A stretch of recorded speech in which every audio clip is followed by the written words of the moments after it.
sublease. They do a lot of sublease things here because they know that Poplar and Taken. We did both. people are just sometimes here In a for shorter baggie. amounts of time. Let's So cut these bitches. we were only here for like a month basically. But yeah, I we tried to get another apartment and it just like no matter what we did, it just like wouldn't work. Like payments wouldn't go through. It was like, no, you can't do it this way or that way or the other. And so to me, I've been trying to really listen to my intuition, because being doing this like world traveling stuff, basically I wanted to really reconnect with my body and my spirit and listen to whatever's going on around me that I've not been as attuned to thus far in my life. So basically every decision that I have made to get here has been all vibes. All vibes. When I first saw your live, I thought it was like your hair salon and how big it looked. Yeah!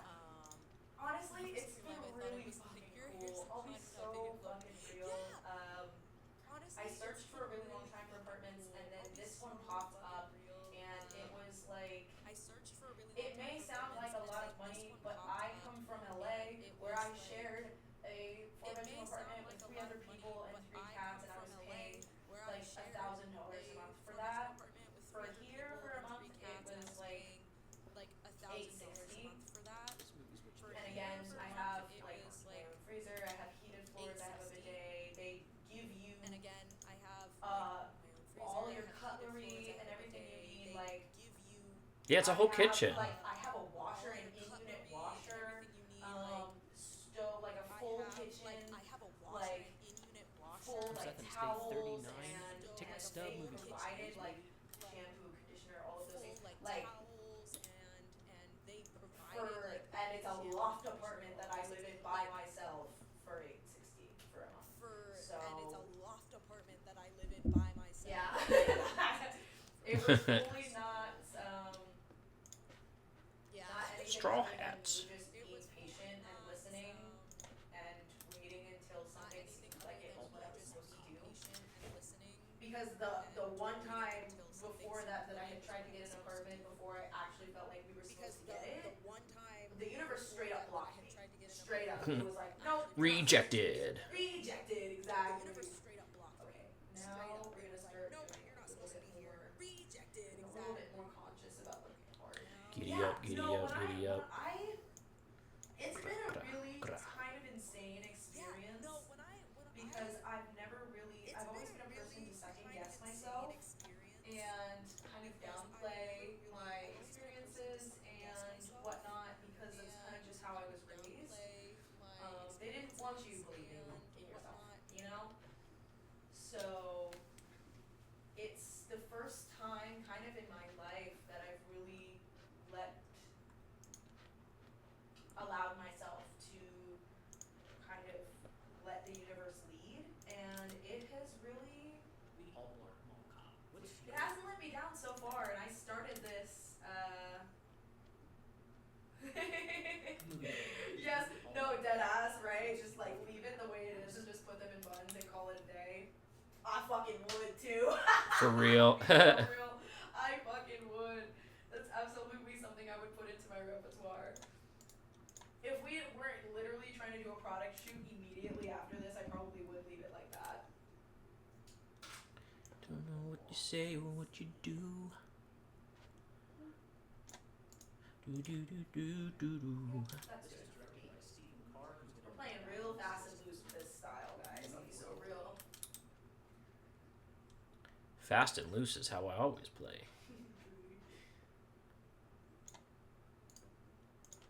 And it stars Kevin James. I probably will end up doing something of this sort soon. I really like switching up the And mediums it of stars my Kevin hair James as Jada Mays and is produced by Adam when Sandler. I have the time, and now that I live here, I have This the is how time. we're kicking off So it's really like I can just spend the day doing this on a Monday, you know? That shit is real cool. Lazy Monday. Wake up in the late afternoon. Paul Blart can be sweet. Yes! He's really pushing to pay off emotional beats. The jellyfish style is really cool.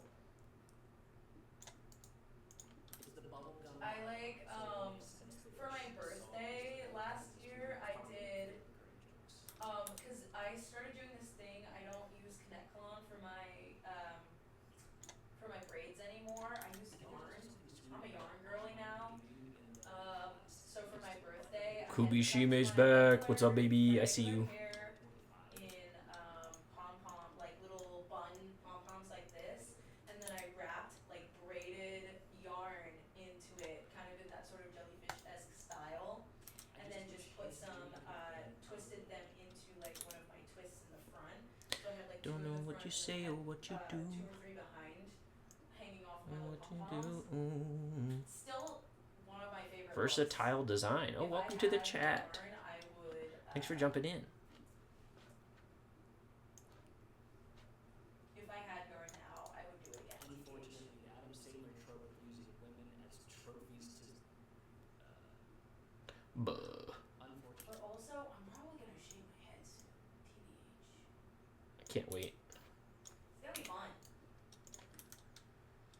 Unfortunately, the Adam Sandler trope of using women as prizes for men to earn by the end of the I'm not movie. gonna do it until it's like way too hot though, I think. Pixels. Also, I don't know if I'm gonna do full on like. Well, we'll see. Cause I always say I'm not gonna do a full on buzz, and then I always end up doing a full on buzz. Yeah, I get that urge basically every 2 to 3 business years, and it is usually followed closely by a big chop. I also go live on Twitch and TikTok while I'm I'll editing. just be like, cause I have like my clippers, like I have a really nice fancy set of like barber clippers. You do have nice clippers. I know. And it was crazy how I got them too. It was like misplaced mail, and like we tried to send it back multiple times, and it just like kept coming back to our house. So we were like, well, guess this is mine now. Next up is Taken, giving us a male power fantasy double feature. I haven't been bald since I was 15. That's what's No up. idea what Wolverine looks like with short hair. I'll That's see you. so fair, honestly. Do you feel like your face has changed a lot since you were that age? Like I Don't feel know like I've what you looked say or vaguely what the you same do. basically since I was in middle school.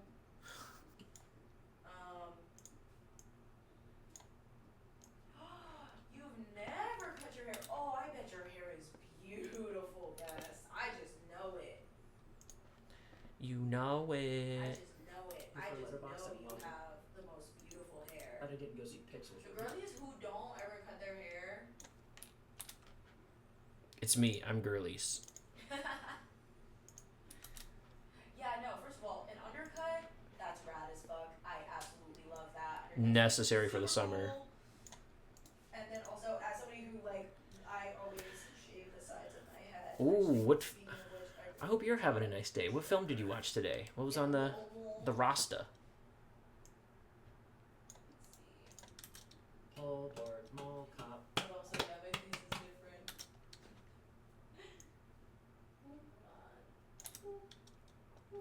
Perfect. Lisa, did you ever watch Futurama? Vaguely, but not super a lot. There's a character on there that's like he's like a Star Trek parody, and for some reason I keep practicing my Korean in his voice, which is probably not great for me because I know he would butcher enunciation, but I keep going "Gamsamnida." Oh my god. Do not do that to people. Who's called Gina Kim's Video Diary, a Korean documentary that makes me cry. Ooh. So, I'm scared to see what I look like now with short hair. Like, no. I mean, like, I do understand that. Like, especially if you're used to keeping Oh my your hair God. super long. I feel like Whoa. a little bit of a, you playing like a little bit of a gamble, I guess. So let's start off Do you ever with put my your hair review like that that? I would have had at the time walking out of the theater. I saw this at the I'm end of guessing if you January. usually do- Dump month, yes I know. This movie carries a 60 Ooh, yeah, plus that's percent on Rotten true. Tomatoes. I think that's pretty That early is here. so This is right. a really, really cute film. Yeah, and Don't I know don't know what you exactly say, what what you do. I what style distinctly you have remember as a currently, or if teenager it makes it so that you can kind of see what you would look like with short loving hair. these male power fantasy But stories. yeah, I think consider Bez's it idea of imagining doing while a I was in Photoshop community pic college, is a really good college idea, because being then you taken can still over by see like your gunners. face currently. currently being able right to now take them out with, with like, advanced weapons and the fighting short hair. knowledge.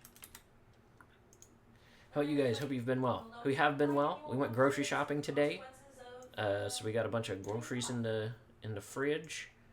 And then I watched Paul Blart and Taken back to back, which was tonally whiplashing. Both of us in lives. Yeah. I'm gonna raid your live. Makes movies like this and Taken, which is the next one we're going to talk about, really fun for a teenager That's to so watch. fair. That's so fair. I feel like Same. That's why my hair's long. No, I can't do this. Oh, sorry. It's so. I am going back to the bathroom. I'm going back to the bathroom. Later this year, it's also in this list. So I'm excited to get to what is the R-rated version of this movie, which is already based on an R-rated movie in Die Hard.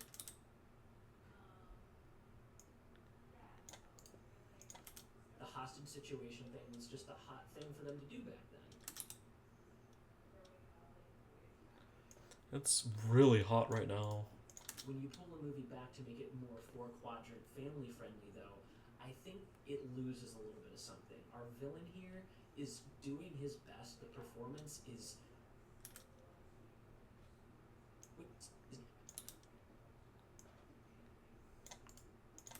The performance is catty and fun and has a bunch of one-liners, but unfortunately, when you compare it to its source material with Die Hard... DeHardy. And I'm saying source material kind of loosely here. I understand this is not an exact remake, but this is family.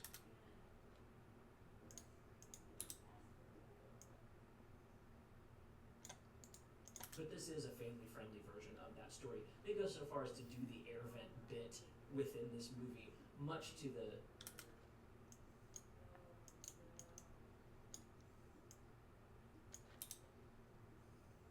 Oh.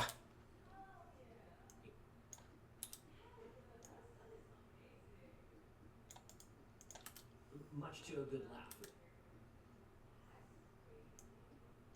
Jesus Christ, Premiere, you're not liking me today, are you?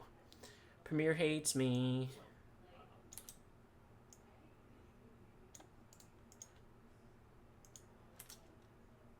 Much to a good laugh as well. It never dips its toes into parody either. This is a very direct... This is a very...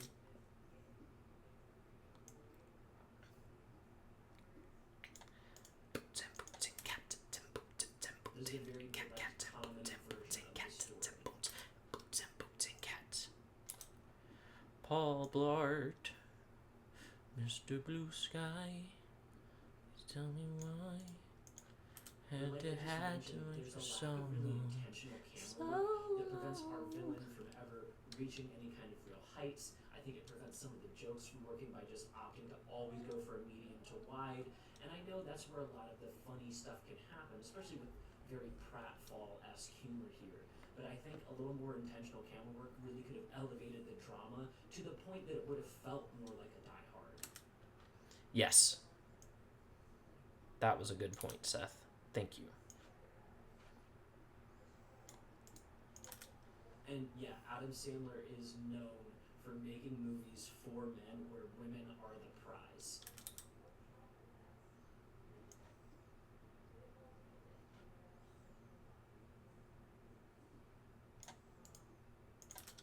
Like, if Paul Blart actually has character development, which I can begrudge that to you, Amy does not. Not at fucking all. I don't even know if we really learn anything about her because the movie's disinterested in her being a character and is much more interested in her being the prize, the damsel in distress. And these kind of things are just, I feel like it's a little weak. I feel like it's cheap. Pixels is way worse for it. Qbert turns into a woman so that Josh Gad can fuck it. Like, I'm not kidding. Especially when his daughter is introduced into this hostage situation to begin with. I don't even know if the Amy character was totally necessary other than to show that he's a lonely guy. And again, a lonely guy learning to love himself feels a lot more proactive than a guy that just gets the girl because he's finally badass enough. Are you badass enough?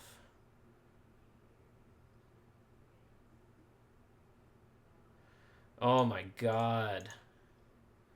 Pre-Hays Code films? Yeah. They used to go crazy. That's only honest.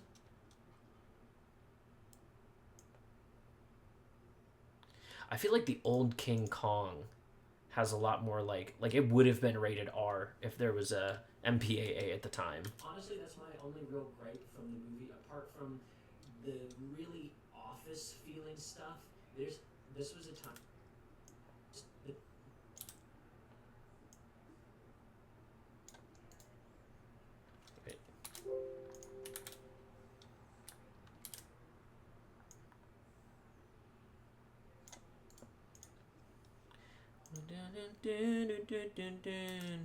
This was a time where TV was informing Where our did movies we more go than movies wrong? informed our TV.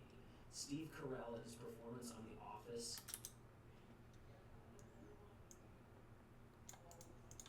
It was absolutely on fire, and so everyone wanted to do unlikable protagonists. Am I calling Paul Blart unlikable? Yes, I am. He never apologizes for his behavior at any point. He never says I'm sorry. He says just like, "Oh, give me another chance." And it's like, fucking say you're sorry. We have our Jim You're a types, drunk we have our asshole. Dwight Apologize. types, we have our Michael Scott types, we have our Pam types. It's all here in this working environment. We had to wait for so At least they long. flesh out the side characters a little bit. Pahood. Let's mention Pahood. For instance, I think Take that one again. Pahood is a really, really hilarious side character. He gets some of the best lines. He's so dramatic. He's got swag. I really ended up enjoying his character a lot on my recent watch.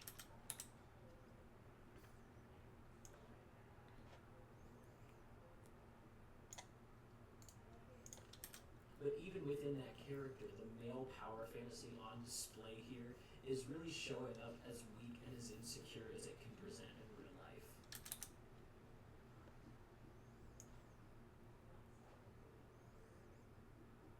It sounds like I'm hating, and I'm really The movie not. doesn't seem interested in making fun of that, and I think that's where they really lose out here. This I just movie expect more takes out of Adam Sandler because I know what he's capable of. to delve a little bit deeper into some of the ideas, and instead takes its time with overly long drunken montages and the hypoglycemia jokes, which, they can land. The lollipop is a really fun payoff for all of that.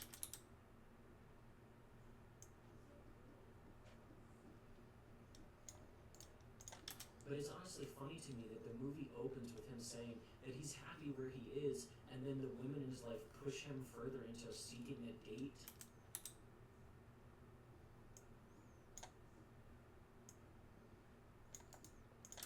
That's how we get into the online dating aspects of this movie, which pops up more often than I remembered it. Sandler and his crew are really good at stringing things along through a movie that it doesn't feel. We had to wait for It doesn't so feel like the jokes are long. ever one note. They always have extra layers to come back and build on themselves. That's a sign of a good comedy. But there's a few plot holes, a few contrivances that does make the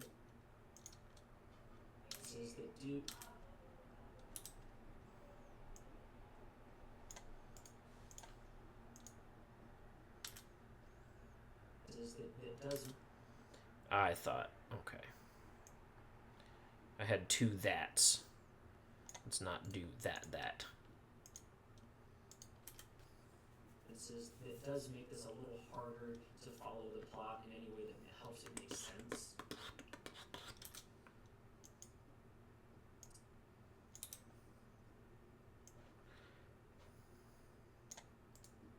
So even though the movie's a really tight, I think 86 minutes, it could have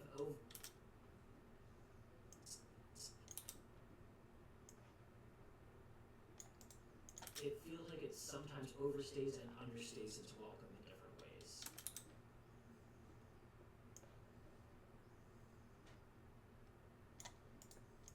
I did end up listening to Pink Floyd's Dark Side of the Moon alongside this movie. If you've never heard of that, the Blart Side of the Moon is a like meme way of watching the movie. I was kind of surprised at how well it linked up. They actually do kind of fall hand in hand here.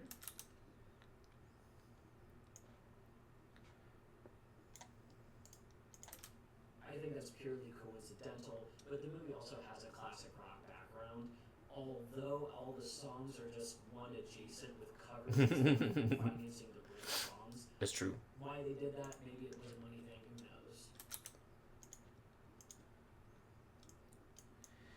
Back in black.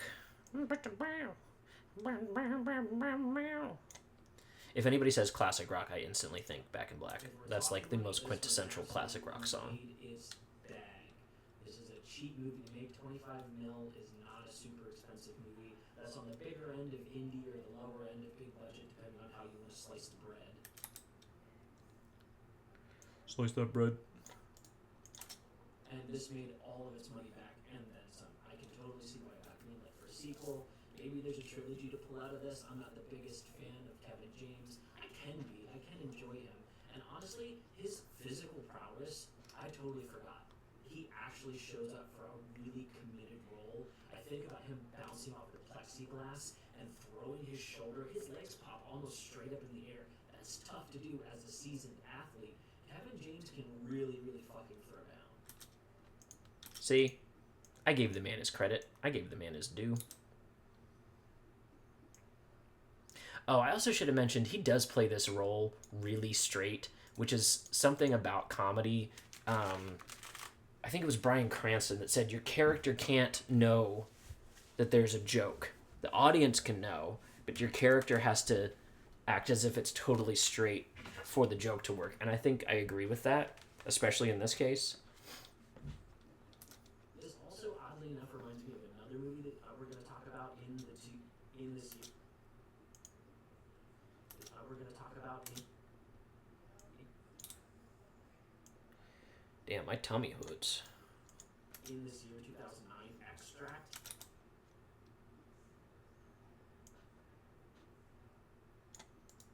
That one's a Jason Bateman vehicle, which I think, if I remember correctly, does a lot of the comedy better.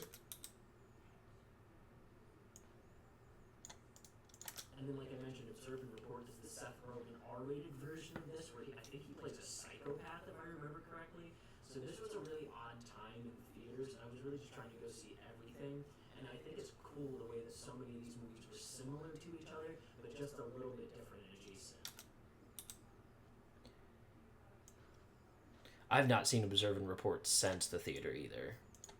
This also ends up being a male power fantasy double feature, because after this, we're going into Taken, and I'm really excited to talk about Taken. So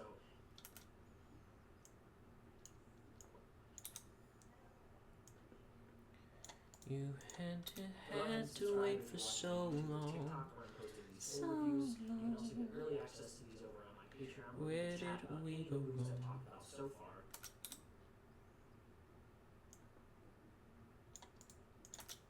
If you want to chat with me live, I also stream while I'm editing this video, so that'll be over on TikTok and Twitch.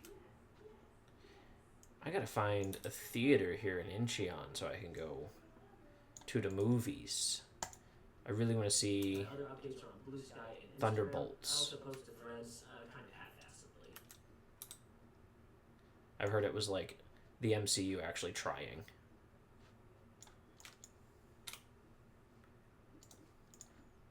If you prefer Letterboxd, I'm logging all 365 movies over there. I also go live on Twitch and TikTok while I'm editing this video, so if you want to chat, we can either chat there or live in my stream. Next.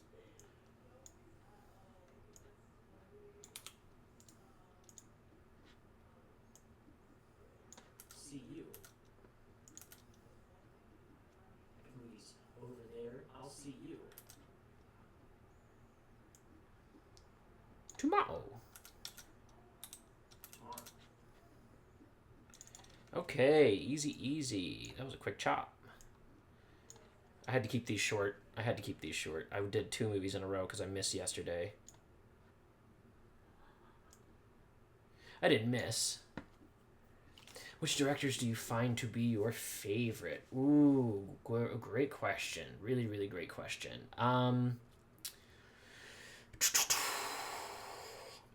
Coogler's having his moment right now, and Sinners was really fucking good.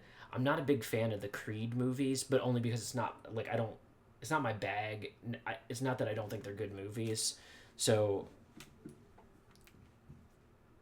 but I really like what Coogler's doing. I think he's. I said on Letterboxd, I think he's out Quentining the Tarantino. I think the guy's got really, really killer chops. If I go back, Steven Soderbergh is always going to be a big influence on me just because he does so much on his own, and I'm the similar way. I'm in that like Robert Rodriguez, Soderbergh school of like edit, shoot, light, like do as much on your own as you can because it's going to be the closest to your vision. And that's not to say that like I've worked with crews on all of my movies. I've never done any single movie totally by myself, but I usually wear more than one hat on one of my short films, so I'll direct and produce, or direct and edit, or direct and write, or direct and act, or sometimes all 3, sometimes 4 or 5 of them. So like you can get different opportunities different ways, but Soderbergh is hugely influential on me, and especially because he stayed experimental. Jumping over to shoot on iPhone I think is like cool as fuck. And to see somebody big doing that, I think is really, really interesting. Versus like a Tarantino. Yeah. Yeah, I really like wearing multiple hats. And like a Tarantino's, a writer, director, producer. But I think he like his thing was branding. He knows how to get like a tone and a feel that's unique, and that's cool, but I think Soderbergh's doing the work in a different way and like carrying so many hats that I just really respect it more. Big Kurosawa fan. I'm never not going to be. I love I love a director that openly wants to break rules and, make his movies extra long or give tons of extra character work or dedicate tons of time to side characters and like things that especially in Western filmmaking we tend to avoid. He leans into extra long cuts, extra long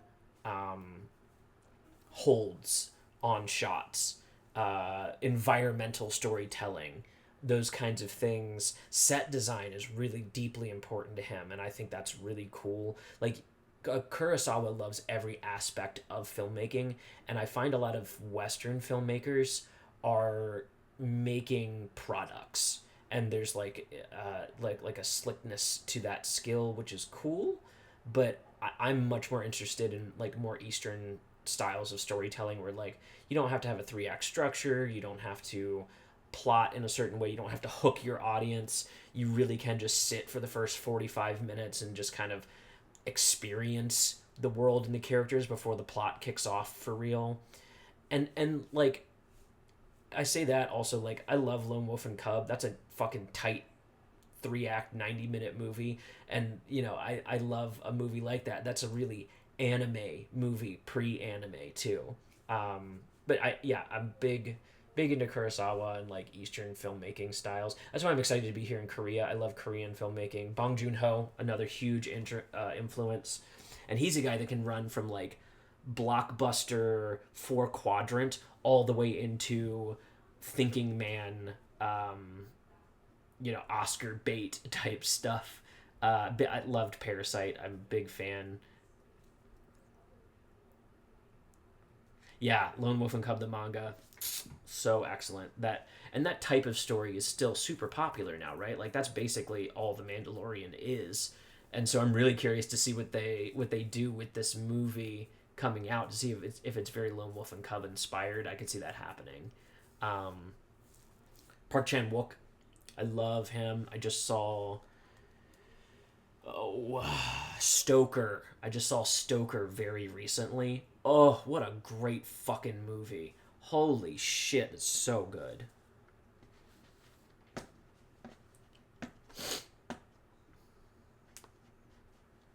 All right, time for the punch-ins. This movie's what you get when your mom says, we have Die Hard at home. I'm Seth, and it's day 39 of the Ticket Stub Movie Club. Today's movie, All Blart, Mall Cop. What's your favorite Happy Madison movie? This was directed by Stephen Carr, who's been... Thank you. I appreciate that. I used to do a podcast called The Film Rescue Show. It's concluded at this point, but if you ever want to see my thoughts on basically any of the movies that are in this list, I think we covered about 100 of them over there. There's like 300 plus episodes. I'm always happy to go into my deeper thoughts, and that's why I go live like this too. I'm super stoked you're here actually, because I've enjoyed having the opportunity to like talk while I'm editing and go a little deeper. Plus, your taste is just so fucking good that like I know you're not gonna miss any of the points as I bring them up, and I really enjoy that. Movie 43, and it stars Kevin James, Jayma Mays, and his producer. Okay, punchy time.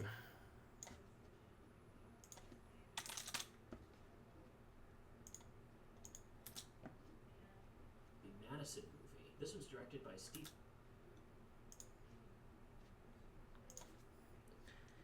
Had to wait for so long. How about you? What? Who are some of your favorite directors? Produced by Adam Sandler. This is how we're kicking off 2009. Paul Blart can have its super cute moments. It's really pushing to pay off emotional beats. It's the bubblegum from Die Hard, so it makes sense that Rashida's song is the ringtone in this movie. It's probably one of my favorite recurring jokes. I think there's also something sweet about online dating in the late aughts. It was the butt of the joke then, and now it's 25. I just wish his... And a punch. His journey could have been a little deeper. Unfortunately... Elder Dorsky Hernandez. Wow. Did you go to film school? I'm really curious. Like I'm curious how you dove into that side of movies. And you said you don't go to the theater very often either. So like, what got you in? What like pulled you? I'm not trying to insult at all. You have a very eclectic taste, and I'm curious how you got into stuff. The Adam Sandler trope of using women as prizes for men to earn by the end of the movie is very present here. Just be glad I didn't go see Pixar. We really have to talk about this. Paul Blart, Mall Cop. So let's start off with my review that I would have had at the time walking out of the theater. I saw this at the end of January. Dump month, yes I know. This movie carries a 60+% on Rotten Tomatoes. I think that's pretty earned here. Hell yeah. I love that. Speaking of Tarantino, he's got a quote that I love. If you love movies with all your heart, you can't make a bad movie. I agree with that. That really helped me get over the cringe of like not enjoying bad movies and being like, actually, I'm gonna enjoy the fuck out of this. I also have no formal film education. I got into it, I was raised on watching movies. Parents kind of plop you in front of the TV, and as I got older, just kind of continued going, and it was like the only thing to do in my hometown was to go to the theater. So that's why I've got just baggies and baggies of ticket stubs that I've saved. Yeah, I just educated myself. This is a really, really cute film. Distinctly remember it. I distinctly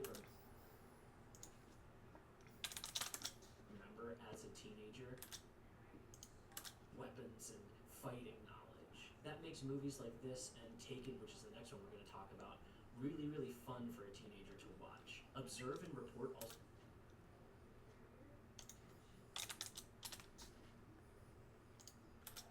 The hostage situation thing was just a hot thing for them to do back then. When you pull them... Nah, never late to the party, especially when you're invested like you are. I think I watch a movie a day. That's kind of my goal. Back to make it more if not two. Friendly, though, I think it loses a little bit of something. Our villain here, the performance... I've kind of turned it into a religious experience. It's my version of church. It's my little meditation every day. watch a movie, think about it. Is catty and fun and has a bunch of one-liners, but unfortunately, when you compare it to its source material with Die Hard, and I'm saying source material kind of loosely here, I understand this is not an exact remake, but this is a family-friendly version of that story. They go so far as to do the air vent bit within this movie, much to a good laugh as well. It never dips its toes into parody either. This is a very direct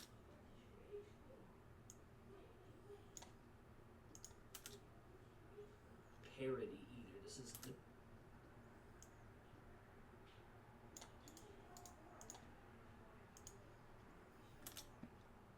with a parody. This is a very direct comedy version of the story. But like I just mentioned, there's a lack of really intentional camera work that prevents our villain from ever reaching any kind of real heights. I think it prevents some of the jokes from working by just opting to always go for a medium to wide. And I know that's where a lot of the funny stuff can happen, especially with very pratfall-esque humor here. But I think a little more intentional camera work really could have elevated the drama to the point that it would have felt more like a Die Hard. And yeah, Adam Sandler is known for making movies for men where women are the prize. Like, if Paul Blart actually has character development, which, I can begrudge that to you, Amy does not. Not at fucking all. I don't even know if we really learn anything about her, because the movie's disinterested in her being a character, and is much more interested in her being the prize. The Gator D. The stress. And these kind of things are just, I feel like it's a little weak. I feel like it's cheap, especially when his Push in. daughter is introduced into this hostage situation to begin with. I don't even know if the Amy character was totally necessary, other than to show that he's a lonely guy. And again, a lonely guy learning to love himself feels a lot more proactive than a guy that just gets the girl because he's finally badass enough. Oh, let me do a little zoomy. Little zoom out. Badass enough. Honestly, that's my only real gripe from the movie, apart from the really office feeling stuff. This was a time Let's talk about Steve Carell. Steve Carell and his performance on The Office, it was absolutely on fire, and so everyone wanted to do unlikable protagonists. We have our Jim types, we have our Dwight types, we have our Michael Scott types, we have our Pam types. It's all here in this working environment. At least they flesh out the sidekick. And I had to wait for so long. Favorite subgenre, diary, films, or essay? Ooh, I do love a film essay. I'm not gonna lie, YouTube is always great for those too. Man, I think for as much as like I want to make fiction work, I enjoy documentary the most. I get the most out of it, and honestly, I'm always looking out for an opportunity to make a documentary, because I think telling real world stories will always feel a little bit more important, especially with the advent of AI. I think being able to prove that you are telling a unique individual story, an authentic story, is going to be worth so much more in the future than any kind of fiction.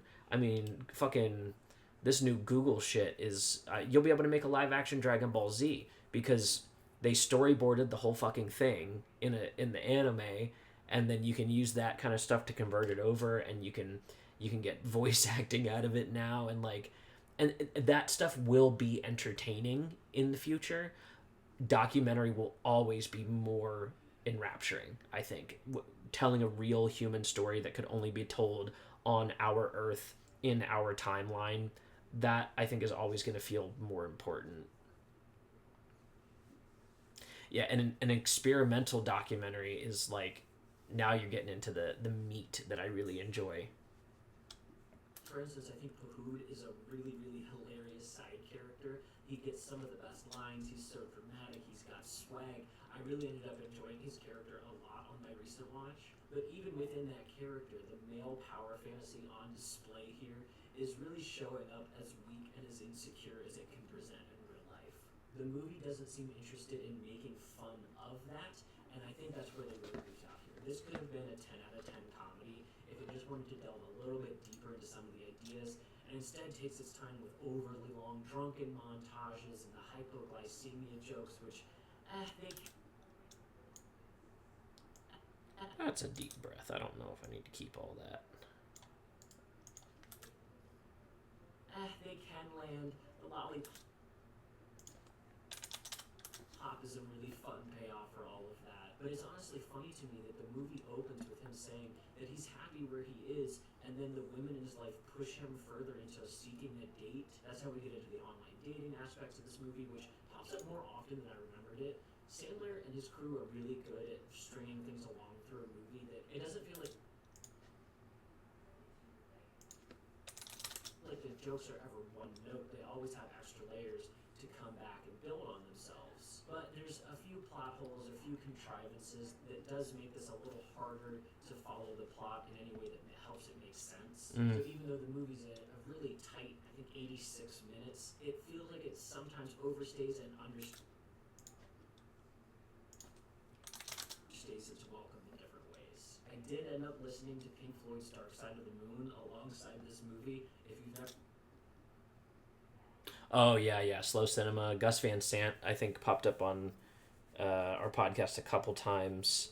I do dig that. I'm also really curious what the editing process is like for those kinds of movies. I've never looked that far into it, but I imagine editing something like that has to be a real work of patience. I mean, like, you see me sitting here and I'm just like chopping the fuck out of my shit. And that's what I like for this. But I'm really curious what it's like to edit slow cinema and to, like, feel that out within yourself as the editor and then present it to the audience. Like, the audience cuts in their head, whether they know it or not. They know when they want to switch to the next shot. And so something that's intentionally slow makes you sit and think with those thoughts of, like, oh, I would have cut. Now what am I supposed to think about? And it, for me, it just keeps the gears turning. And so I wonder what it's like to edit that intentionally. It's got to be crazy. Side of the Moon is a, like, mean way of watching the movie. I was kind of surprised at how well it linked up there. I was kind of surprised at how well it linked up. They actually do kind of fall hand in hand here. I think that's purely coincidental, but the movie also has a classic rock background. Although all the songs are just one adjacent with covers instead of financing the real songs. Why they did that, maybe it was a money thing, who knows. If we're talking money, this one absolutely made its bag. This is a cheap movie to make. 25 mil is not a super expensive movie. That's on the bigger end of indie or the lower end of big budget, depending on how you want to slice the bread. And this made all of its money back and then some. I can totally see why it got greenlit for a sequel. Maybe there's a trilogy to pull out of this. I'm not the biggest fan of Kevin James. I can be. I can enjoy him. And honestly, his physical prowess, I totally forgot. He actually shows up for a really committed role. I think about him bouncing off the plexiglass and throwing his shoulder. His legs pop almost straight up in the air. That's tough to do as a seasoned athlete. Kevin James can really, really fucking throw down. This also, oddly enough, reminds me of another movie that we're going to talk about in this year, 2009, Extract. That one's a Jason Bateman vehicle, which I think, if I remember correctly, does a lot of the comedy better. And then, like I mentioned, Observe and Report is the Seth Rogen R-rated version of this. So this was a really everything similar. This also ends up being a male power fantasy double feature because after this, I'd imagine it to be a meditative film. I found one of my directors edit it to be long so the audience can feel the pain, though he doesn't intentionally make them long as fuck. Yeah, that makes sense. And, like, what a way to drive home your point too. Doesn't always have to be motion in the motion picture to feel emotion. We're going into Taken, and I'm really excited to talk about Taken. So go ahead and subscribe if you're watching on YouTube. Pardon me. To TikTok where I'm posting these full reviews. God, I want a pizza. I'm Really hungry. these over on my Patreon where we can chat about any of the movies I've talked about so far. If you want to chat with me live, I also stream while I'm editing this video, so that'll be over on TikTok and Twitch. That's what I'm doing right now. Wow. Their updates are on Blue Sky and Instagram. I also post to Threads kind of half-assedly. If you prefer Letterboxd, I'm logging all 365 movies over there. I'll see you. You'll see me tomorrow, please. We had to wait for so long. So long. Where did we go wrong? All right, easy peasy.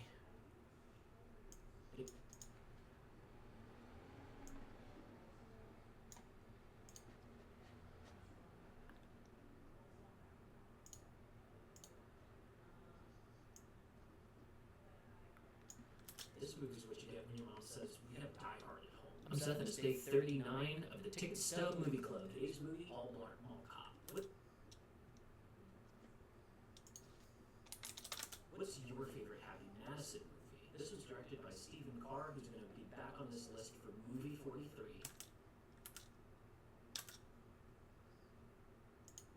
And it stars Kevin James, Jayma May. Movie 43 is going to be a suffering. This is how we're kicking off 2009. Paul Blart can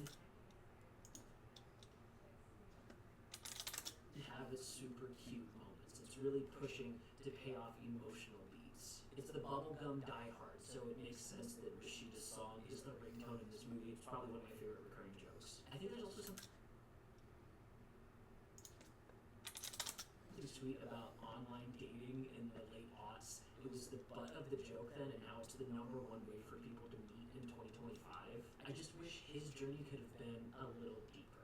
Unfortunately, the Adam Sandler trope of using women as prizes for Had to wait for so them long. to earn by the end of the movie. So really wasn't here. long. Just be glad I didn't go see Pixels, or we really Where did we go wrong? have to talk about this. If you prefer Letterboxd, I'm logging all 365. Whoa, T, thanks for sharing the live. That's so nice. Also, welcome to the live. I'm cutting my video on Paul Blart Mall Cop, and then after this we're doing Taken. I would love to expand this section. Why can't I? Why can't I? Movies over there. I also go live on Twitch and TikTok while I'm editing these videos, so if you want to chat, we can either chat there or live in my stream. Next up is Taken, giving us a male power fantasy double feature. I'll see you.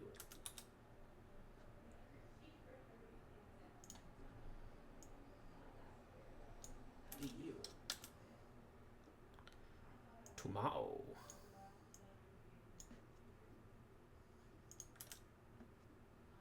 You. Tomorrow. Easy. Alt-Shift-M. Alt-Shift-M. Alt-Shift-M. And then new for Taken YouTube.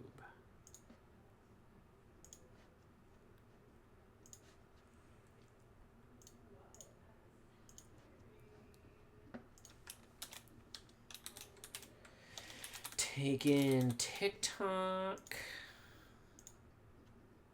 And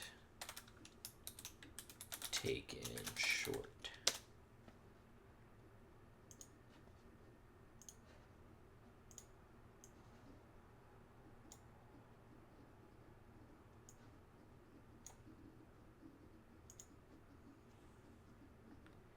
Generating peak file.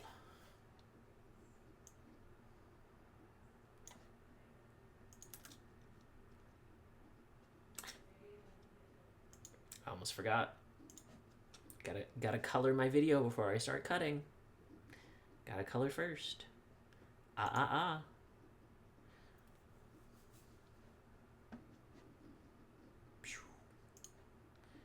Nice.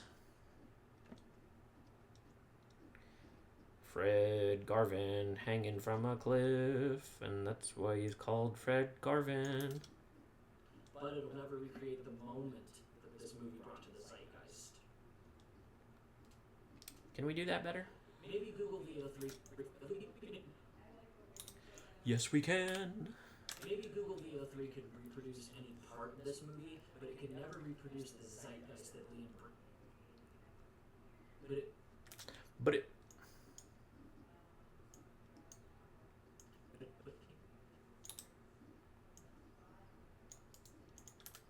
can never recreate the moment that Liam Neeson brought to the zeitgeist with this movie.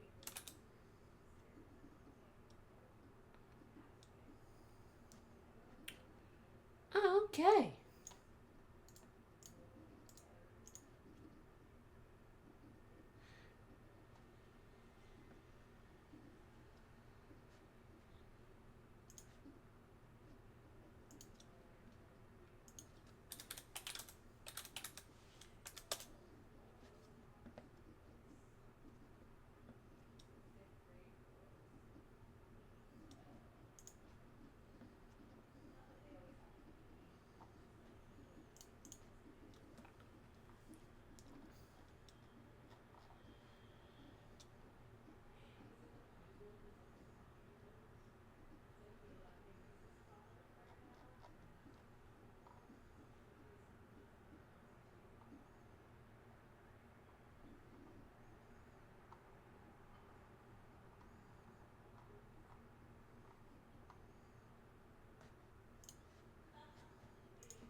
Have you watched any of Stan Brockage's work? He's the most popular, and one of the most prolific. Holy shit! He's made like close to 100 fucking movies, right? I'm vaguely aware. He was he brought in for like some David Lynch stuff? Am I remembering that correctly? That sounds right to me, but I don't know. Jim Henson. You asked about favorite directors earlier. Jim Henson, easily one of my favorite filmmakers of all time. Huge inspiration on me.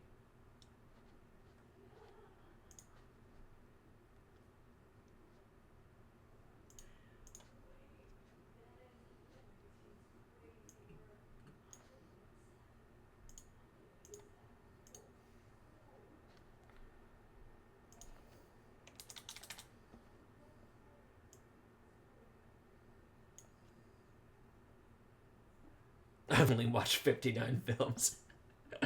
Okay, yeah, that's crazy. What do you think is his best decade? Because he's been working since the fucking 60s. What do you think was his best decade? Maybe Google VO3 could reproduce any part of this movie, but it can never recreate the moment that Liam Neeson brought to the zeitgeist with this movie. Wee Willie Winky. Winkin', blinkin', and nod. What's your favorite Liam Neeson film?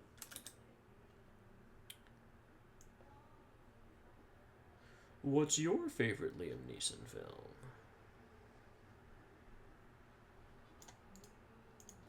It's day 40 of 365 of the Ticket Stub Movie Club. Today's movie, Taken.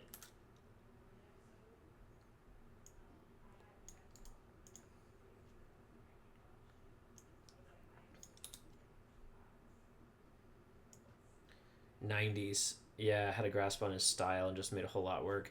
Yeah. I think especially because that's when he really got into like 16 millimeter too, and that's I love 16 millimeter. It's so intimate. The full review is out on my Patreon right now.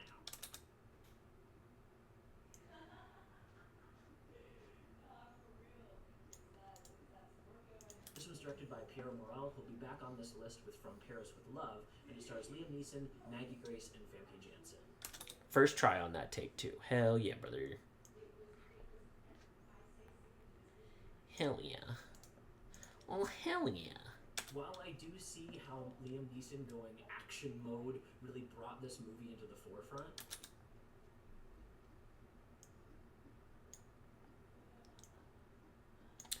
what about video games? Are you much of a gamer? while I do see how Liam Neeson going action mode really brought this movie into the forefront, Which take do I like better? Usually the second one.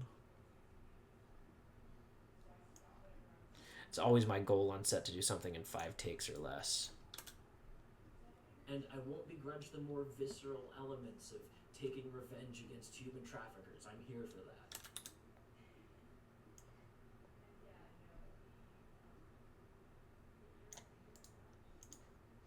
Don't play games often, unfortunately. Favor Pokemon Disco Elysium. Okay, hell yeah. I'm a big Pokemon Go fan. I played a lot of it in the States because I toured with my band a lot. And now that I'm over here in Korea, it's lit. Like, there's whole safari areas that I never had access to. I've opened up my Pokédex way more. Going absolutely apeshit on human traffickers, I'm here for that. That's a good movie.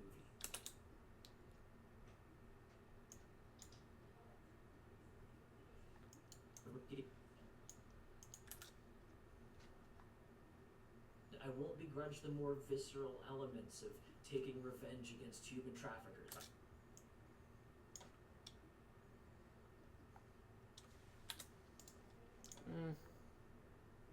Brought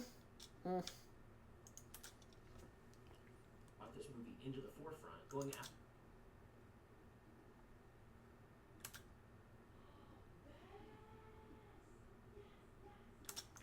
God damn it.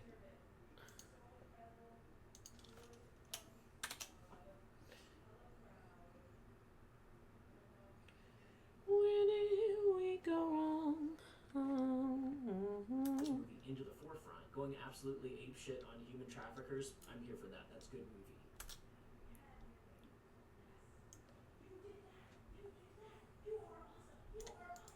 I hear Lisa hyping up her chat down there. What's going on?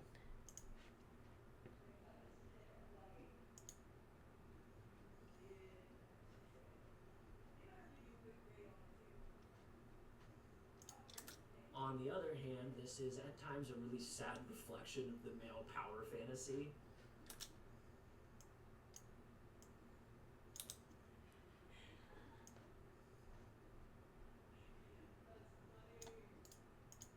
The film goes out of its way to infantilize Lenore and Kim.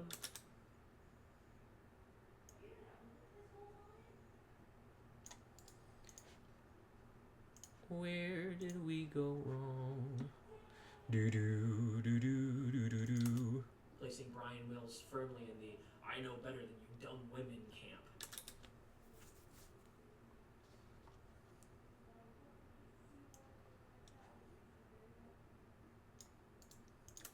The version of this movie where he learns to listen to women and they improve his life a little bit, that's the real tenet. Favorite games are visual novels, though, so I basically read and play. You know, legit. I'm also a big believer in, like, mobile gaming counts as gaming. Like, I don't think gaming has to be on a platform specifically. I would even go as far as, like, Sudoku on your phone is gaming.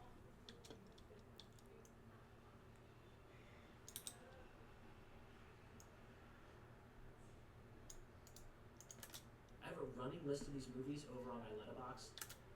Letterboxd. Sound like I'm from fucking New Jersey. Letterboxd. I have a running list of these movies over on my Letterboxd if you want to talk to me about them there, or if you want to jump into my live streams on TikTok and Twitch. I do that while I edit these videos, and we can talk movies live. While I edit these videos.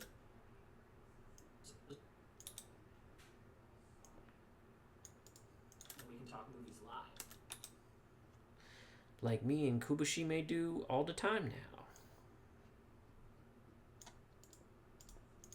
Our next movie is Pink Panther 2.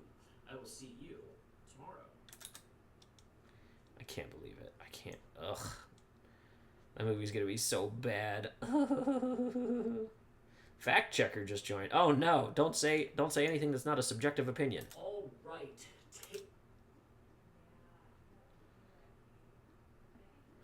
You might go now, so I don't mind.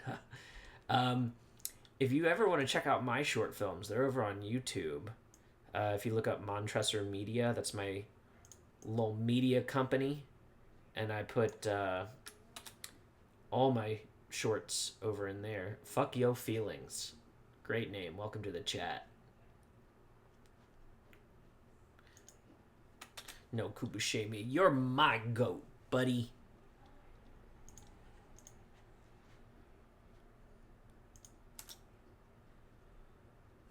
It's day 40 of 365 at the Ticket Stub Movie Club. Today's movie, Taken. The full review is out on my Patreon right now. This was directed by Pierre Morel, who'll be back on this list with From Paris with Love. From Paris with Love. Better than you dumb women. Taken time. Movie where he learns to listen to women and they improve his life a little bit. That's the real 10 out of 10. I have a running list of these movies.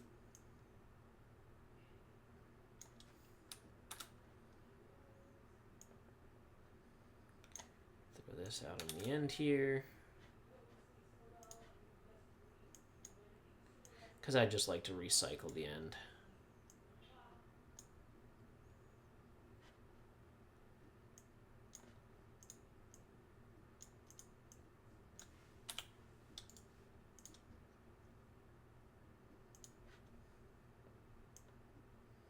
Improve his life a little bit. That's the real. Oh, hell yeah. Okay. I'd love to watch yours, too, if you're putting them out anywhere. I get if you're not, but I love checking out a homie's work. All of mine I did for a film contest called the 72 Film Fest, where we made the entire short film in a weekend. Like, you get the assignment on Thursday night, and then you have to turn it in edited by Sunday. It was so much fun. I really enjoyed that. That was such an adventure. Improve his life a little bit.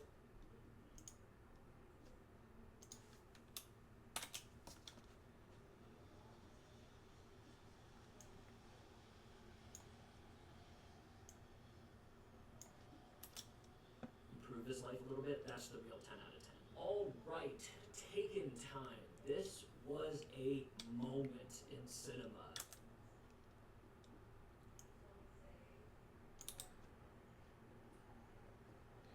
Yeah. We were just crazy kids, staying up all night editing and writing and then shooting all day. I will And find you, and you know how to finish the line. inactivity? What?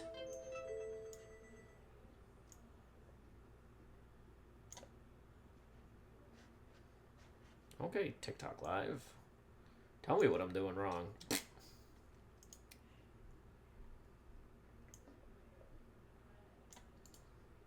We got parody, we got satire.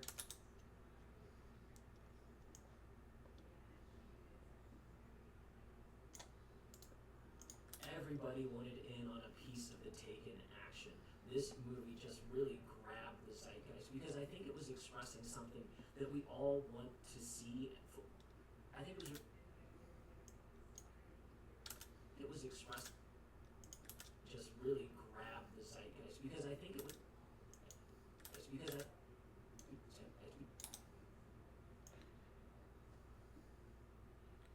I'm hungry. I think it was really expressing something we all want to see fulfilled internally, and that's really evil people getting absolutely murdered for what they do.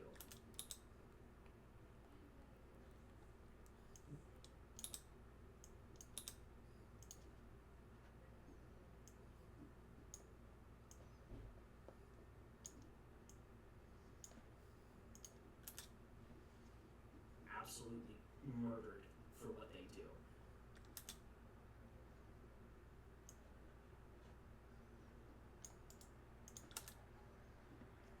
The bit towards the end where one of the guys says, "Oh, it was only business," before Brian unloads a full rest of the clip into his chest and face. Mm. Mwah. Mm. Mm. Mwah.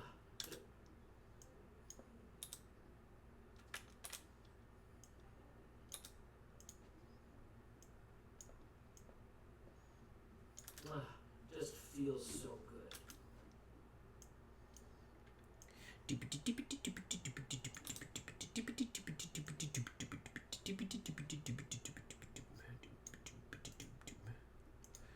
One quirk I have is that I highly rate a lot of kawaii culture movies like Hello Kitty. I love that. I absolutely adore that.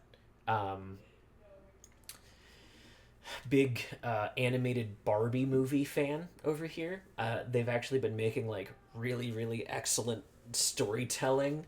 Um, very, very leftist cinema. I dig the Barbie movie stuff a lot. They're not all excellent, but a lot of them are really, really good. And then, oh, Sailor Moon. I'm a huge Sailor Moon fan. You can tell this is kind of a born water. Barbie animated films are so good. Yes, that's right. That's right.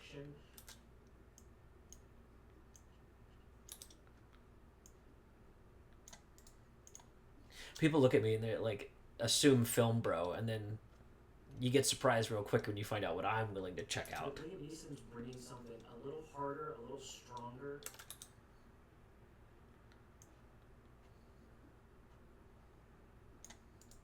He doesn't just shoot people, he punches people with his bullets. That's a really cool thing to try to bring out in an action movie.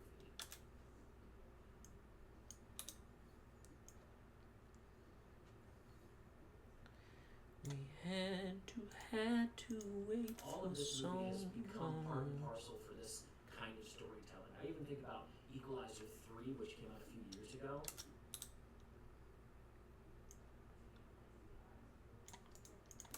And how similar some of the scenes in that are to some of the scenes within Taken.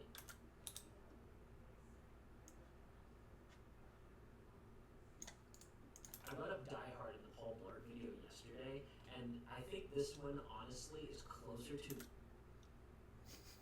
I keep getting assumptions that I only like really bleak, really long, pretentious films. I mean, you brought that one on yourself, but as we've discussed, you genuinely like them, so I won't make those assumptions about you. Torture the evil guys a little bit. It's different when they're robbers and you don't have as much and you don't have.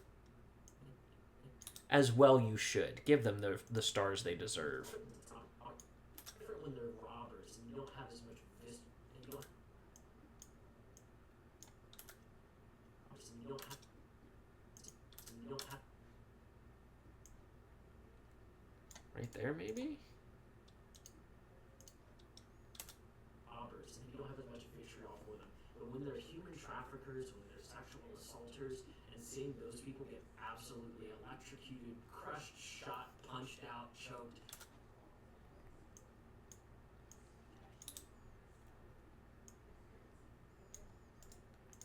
It just feels great.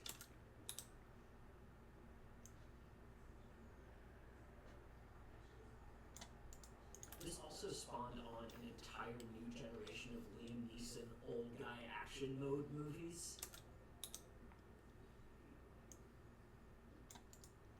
Not only do we get 2 more Taken movies, which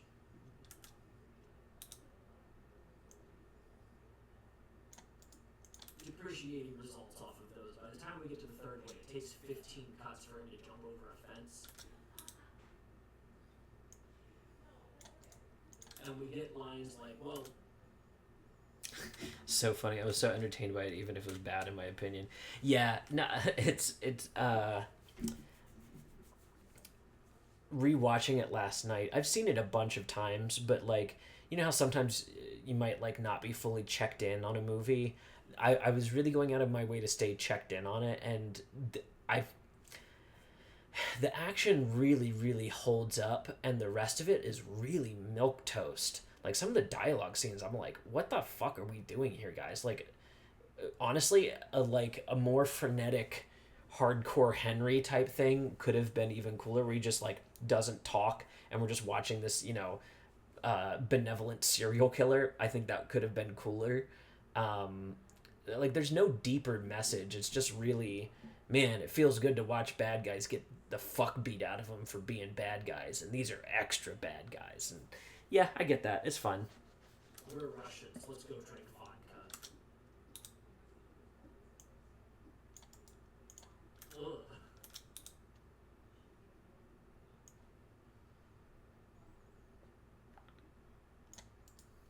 It also gave us a string of Redbox-style movies where he's an old guy beating the shit out of Euro trash. It just became a genre on its own.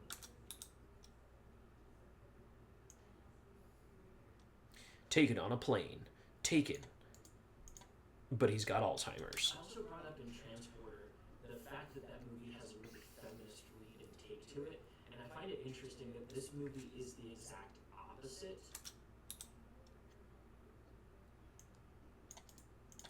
This is full male power fantasy. One guy is an army against a ton of other people. He's unstoppable. He can't be killed.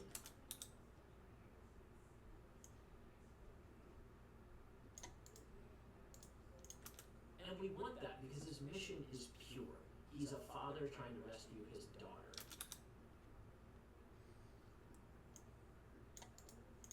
But when we dive into the characterizations of him and his family, I think that's where the phrase really start to show.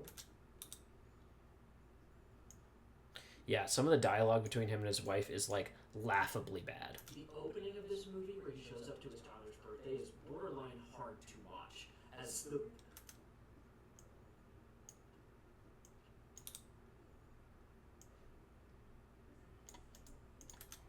Lenore is being absolutely terrible as a mother to be around.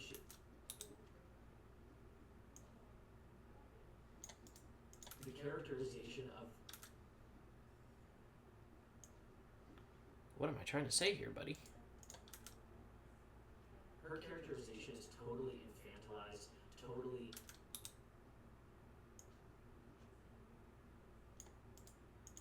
like...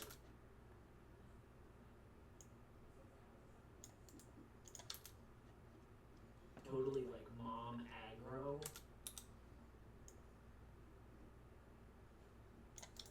And it really diminishes what could have otherwise been an interesting character. Or maybe she broke up with him because he doesn't listen to women at all, and that could have been his thing to overcome.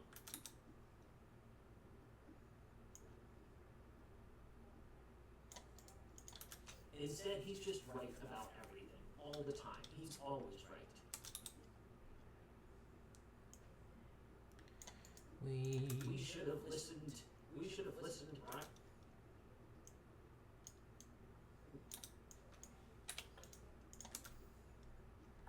We should have listened to Ryan Mills the whole time. That's the point of the movie. And I think it's just kind of silly. Not me describing Taken as silly. The director of The Substance put out a movie a few years back called Revenge, which has this story without the Brian. Yeah, you like that? I made this shirt. I'm a...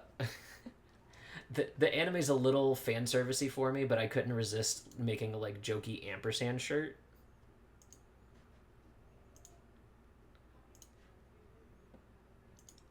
I mean, they turned the Milky Way into a mech. I can't be mad. Mills' character. Imagine it taken.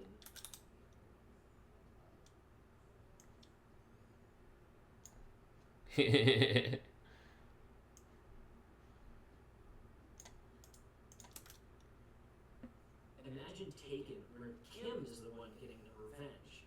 That makes it that much more visceral, and the movie's way more colorful. The action is way more over the top in comparison. Ooh, okay, great question. Favorite anime? I've got the tattoo for it. Full Metal Alchemist.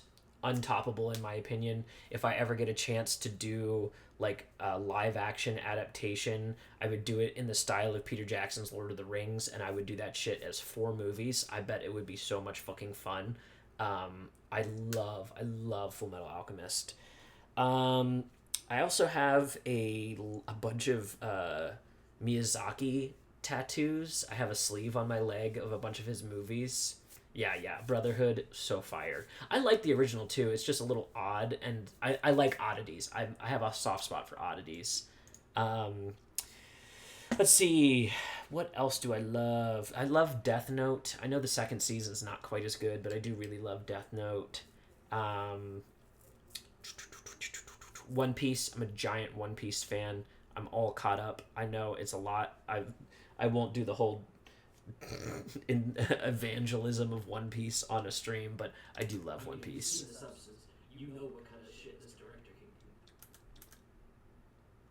do. You know what kind of shit the director can get. Wow. You know what kind of shit this director can get into.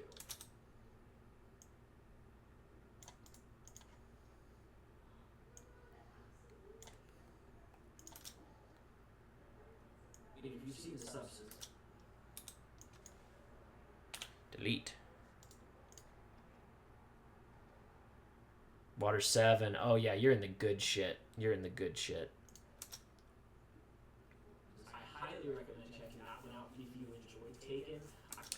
You also edit. Oh, what's up, number 8? What were you editing?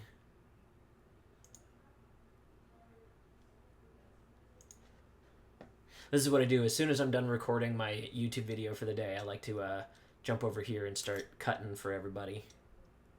What I'm doing is I'm reviewing every movie I've gone to see in theaters. I save all the ticket stubs, and so I'm going back through them in chronological order and doing a review for each one. So there's like a Letterboxd review, then there's a YouTube video, and then a like short video as well.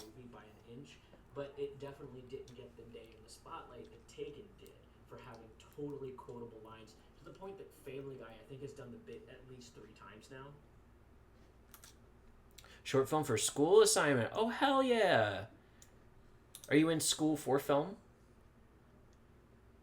If you watch the anime Showa Rakushinju, it's my fave and my profile picture. Ooh. Okay, wait a second. Let me check this out. In Australia. Hell yeah. I'm in Korea at the moment. It's cool to make some international friends.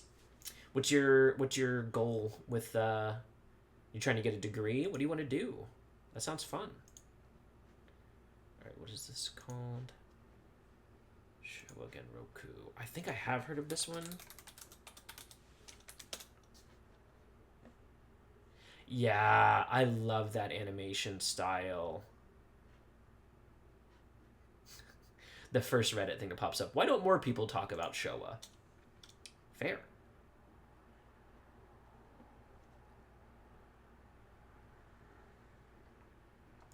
There's a Rakugo performer on my TikTok all the time right now. Weirdly enough.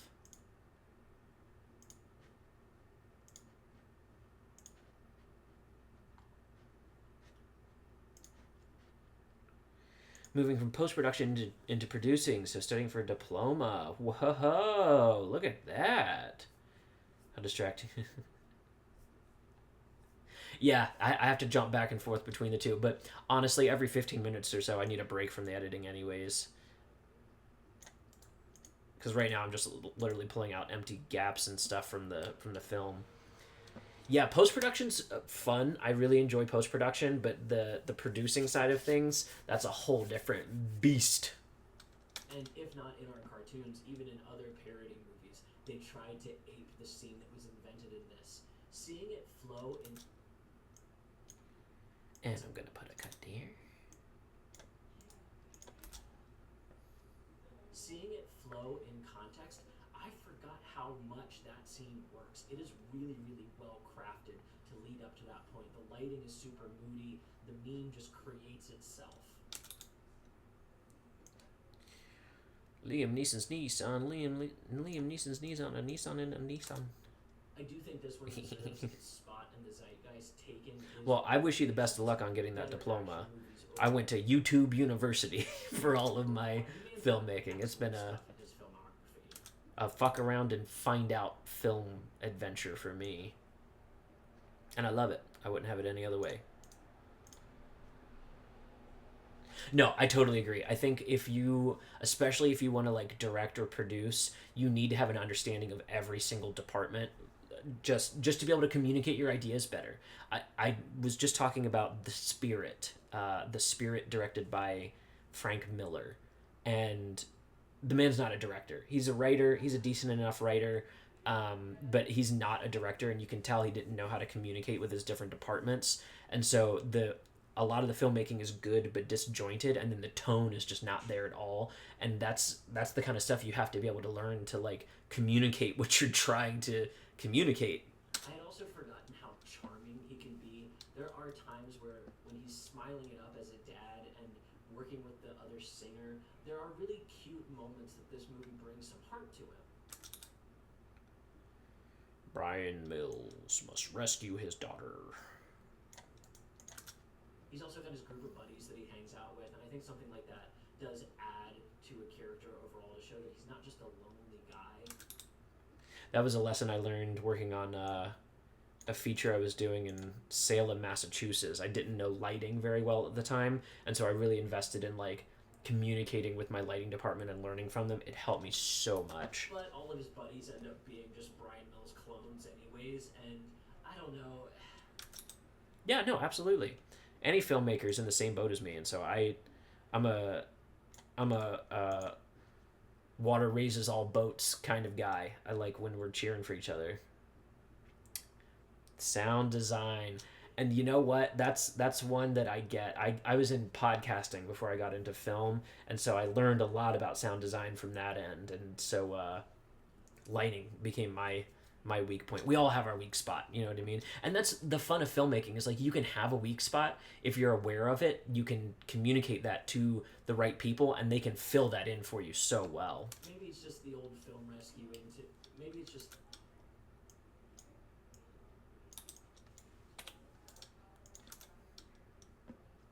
Maybe it's just the old film rescue host in me that wants a little bit more out of our really, really good stuff.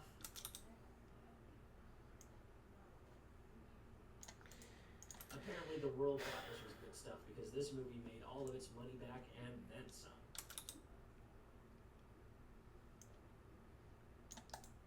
That makes sense why they greenlight 2 more of these movies, but I really feel like if you need another trilogy, that Exactly. trilogies Exactly. We were talking about Steven Soderbergh earlier. Kubashime was in the chat. I think you're still here. We were talking about Steven Soderbergh and like how cool it is that he can do everything, and I think that just adds to a vision of a movie overall. But he's not afraid to like bring in the right people for the right departments. And then, like I said, Revenge is the one to check out if you want. Oh, thanks for the rose. Still yet to see a Soderbergh. Oh boy. Okay, wait. Let's give you a good recommendation if you're gonna watch one. And it's not gonna be one of the Ocean's movies, I promise.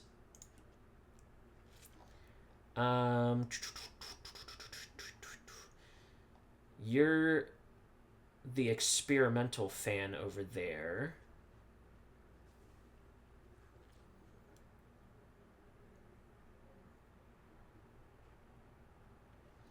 Schizopolis.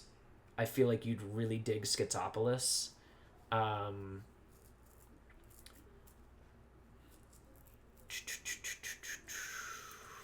What else can I recommend? Yeah, Schizopolis if you want to go like way back, and then if you want to go more recent, I won't recommend any of his. I like his iPhone movies, but I get that they're not for everybody. Logan Lucky was one, like, that's a real crowd pleaser. That's probably one of his most like approachable movies, but god damn is it so fucking good. I love a like non-linear kind of heist movie like that. It's so much fun. They call it Ocean's 7-Eleven because it's set in West Virginia, and I'm from West Virginia. But yeah, try that, or Schizopolis. I think you would absolutely dig Schizopolis. Presence is the one Yeah, I saw a trailer for that. I'm not sure. I haven't looked into it any further from there. I usually have to check back in on him every year or so because he makes like 2 fucking movies a year. Oh. I have spam over on my Twitch.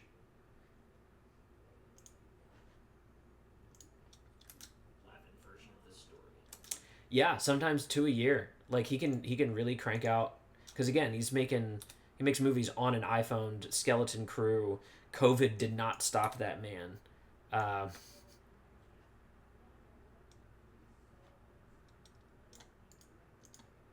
I'm definitely not begrudged to turn this movie off if it's on TV. The action sequences are always going to hit, but then it really meanders during the conversation with dialogue scenes. Or I should say he's shooting on iPhone lately. Them, so it doesn't feel like there's any extra layers to pull out of it. You want to reheat Hong Sang-soo nachos. That's good. That's good. Nah, damn, I'm hungry for nachos now. And those are the places I really feel like this is the most lacking. If I'm gonna.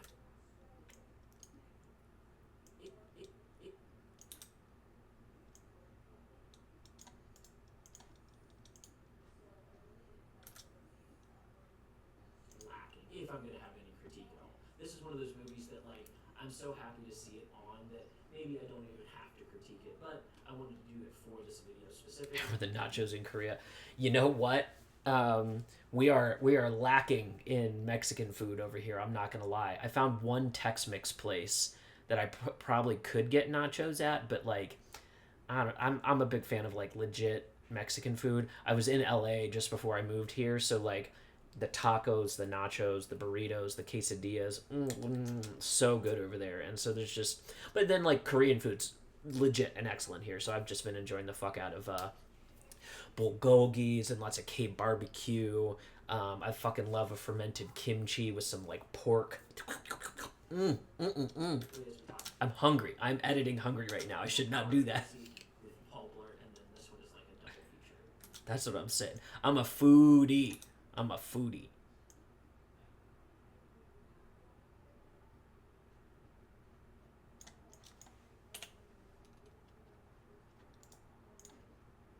Running list of these movies over on my letterbox if you want to talk to me about them there, or if you want to. Okay, that's the cut. So now let's do the punches.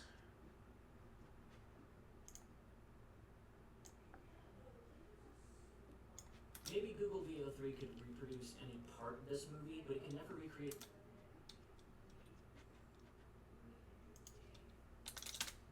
the moment that Liam Neeson brought to the zeitgeist with this movie. Since I'm speaking with a couple other filmmakers, the Philippines, yo, I'm headed your way in December, I think. Yeah, I'm editing in Premiere.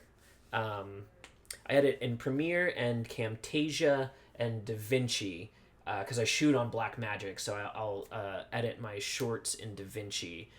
Premiere I use for like YouTube videos and shit like that because I hate doing it on the phone. It's no fun. Philippines. I'm going to be headed to the Philippines for Christmas.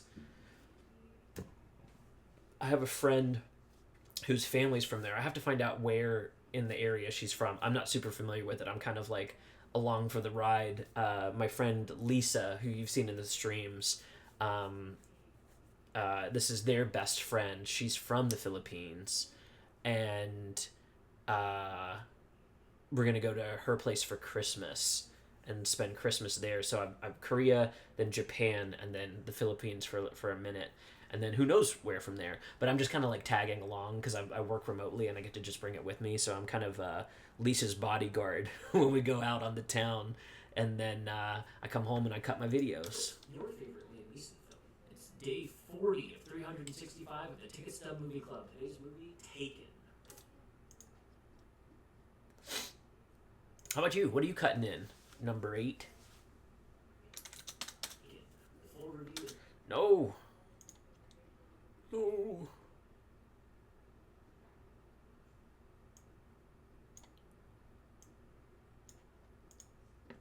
Thank you so much. I appreciate that.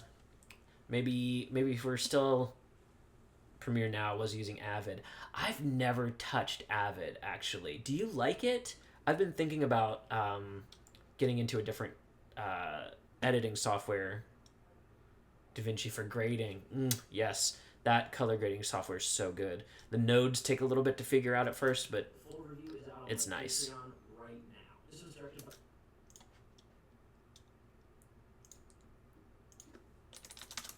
Pierre Morel, who'll be back on this list with From Paris with Love, and it stars Liam Neeson, Maggie Grace, and Famke Janssen. While I do see how Liam Neeson going action mode really brought this movie into the forefront, going absolutely apeshit on human traffickers, I'm here for that. That's a good movie.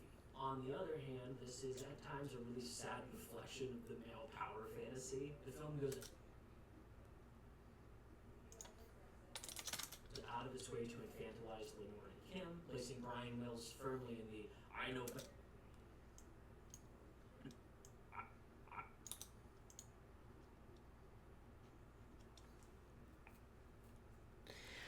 Yeah, Premiere has that chokehold on me. I don't believe in their subscription program. I think that's really kind of a disgusting way to run a editing software, but it's so easy to use, and a lot of their software works so well. Like the auto syncing to audio, oh, so nice. They just put in the auto color grading too, which like I would never do in a short film, but I would absolutely, I use it on this all the time just for shit that I'm posting on the internet.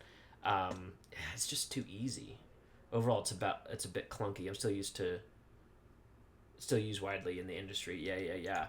Dumb Women Camp. The version of this movie.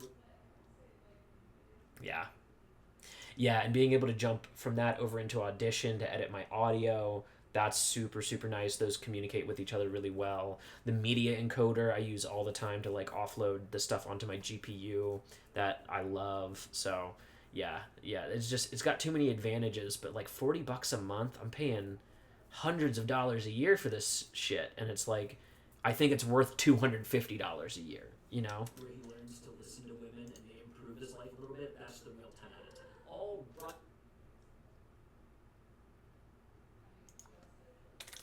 right. Taken time. This was a moment. Oh, Jesus Christ. I will find you. That's rough. You know how to finish the line. We got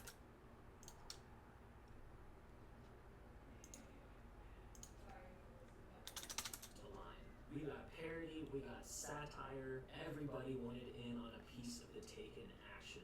This movie just really grabbed the zeitgeist. I think it was really Student discount, hell yeah. Man, I rode my student discount well into my 20s, I'm not gonna lie.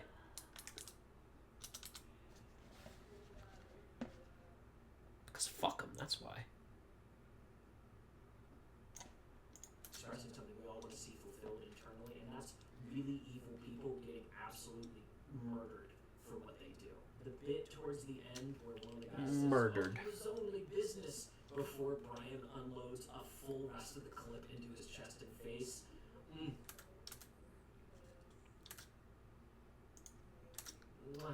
Just feels so good. You can tell this is kind of a born watershed movie with the way that they're editing and doing the action, but Liam Neeson. Philippines try to have good Wi-Fi challenge impossible.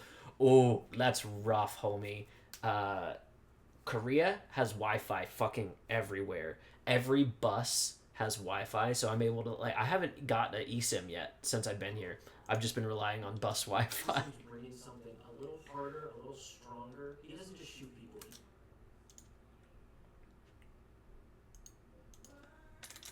He punches people with his bullets. That's a really cool thing to try to bring out in an action movie. All of the That's so sad. I'm so sorry about your Wi-Fi friend. part and parcel for this kind of storytelling. Do you have like wired connection? Because if I'm there, I'm gonna need to be on the internet. So your stream goes down when the bus moves away. Well, I'm in a apartment right now. We have our own little studio. So thankfully, I'm hardwired while I'm here. I even think about Equalizer 3, which came out a few years ago, and how simple I should stream on the street though. I should get an eSIM and stream on the street. That would be fun. some of the scenes in that are to some of the scenes within Taken. I got a We were hanging out in Hongdae the other day. Our speed here is 700. So if you don't mind that, yeah, it's pretty good. Oh, that's not too bad. That's honestly, I'm from rural parts of America, and we can have some shitty internet in those areas. Bus-based editing stream. I do have editing on my laptop. I could do that. Hongdae boys. Yeah. We ran into quite a few of them. The dress code is black pants, white shirt, black coat. the speed's good, but the Wi-Fi doesn't stay connected, so it's like it's a trade-off. Die Hard in the Paul Blart video yesterday, and I think this one honestly is closer to the Die Hard that we want, where you're able to kind of torture the evil guys a little bit. It's different when they're robbers and you don't have as much vitriol for them, but when they're human traffickers, when they're sexual assaulters, and seeing those people get absolutely electrocuted, crushed, Let's do punches here. absolutely get absolutely electrocuted, crushed,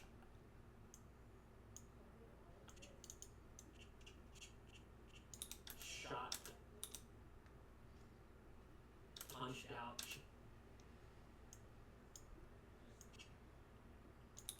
choked. Just Okay, here we go. Let's go 10% at a time. crushed. Yeah. So we'll go 110. I'm done. Okay. Did you have fun? Look it. Wow. I'm still on live technically. Oh, okay. But I'm done with my hair. It looks so good. Thank you. Wow. Your highlights pop so much when you do your hair like that. I know, it's cool. Yeah. You get the half up, half down. Alright, King. And everybody else who's also in here. My lurkers are also my homies. That's Lisa off screen. Oh yeah, sorry, I'm gonna be loud for a second. No, that's okay. Chat upstairs. That's okay. But yes. Great. This also spawned on an entire new There we go. generation of leads Homies! and old guy action Thank you very mode much for being movies. here. Not only do we get 2 more It's been a long ass 5 hours and 51 minutes. Jesus Christ. It's been a long ass 5 hours and 51 minutes, but we did it. What a fucking stream. We're here. hater movies, I will which be back depreciating. probably Tuesday, you guys' time, Wednesday my time. King, like I said, yes. First of all, go to sleep. Second of all, yes, absolutely. Depreciating result. Feel free to shoot me a message. We can share hair tips and inspo. All tough. Yeah, no, By the time you we get watch to the third whole one, it takes fucking 15 15 process. That shit is crazy. I'm like, I don't even think I can keep all of this on my phone. If I like download the video, it's gonna be almost 6 hours long. I don't think my phone even has that much space. That's for him to jump over a fence. And Thank we you get for all the lines hair like, tips. well, we're Also, Russians, let's go drink vodka. If you're gonna DM me anyways, resend me that link for your mom. I've got it up here. Oh hell yeah. Really excited to check it out. Thank you so much for being here. Everybody, thank you so much for being here. It Oh, also yeah, gave I us will a always- stream I'm of always like happy to help. You style got any movies where questions? he's I an got old you guy as well. beating the shit out of your I trash. must go It just down. became a genre on its own. I also brought up in transport. We have to do a product shoot still. So, Yeah. yeah. I will see you later. Order. And The everybody, fact that wherever movie you has a are, really feminist morning, good take to afternoon, it, and good and I find it interesting that this movie is the exact opposite. This Yes, Lisa does stream too. Lisa's @ is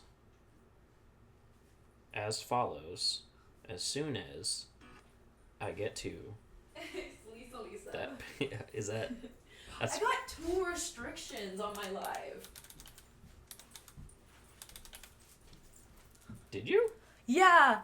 For Yeah. what? For what? The first one, it said that I violated community guidelines.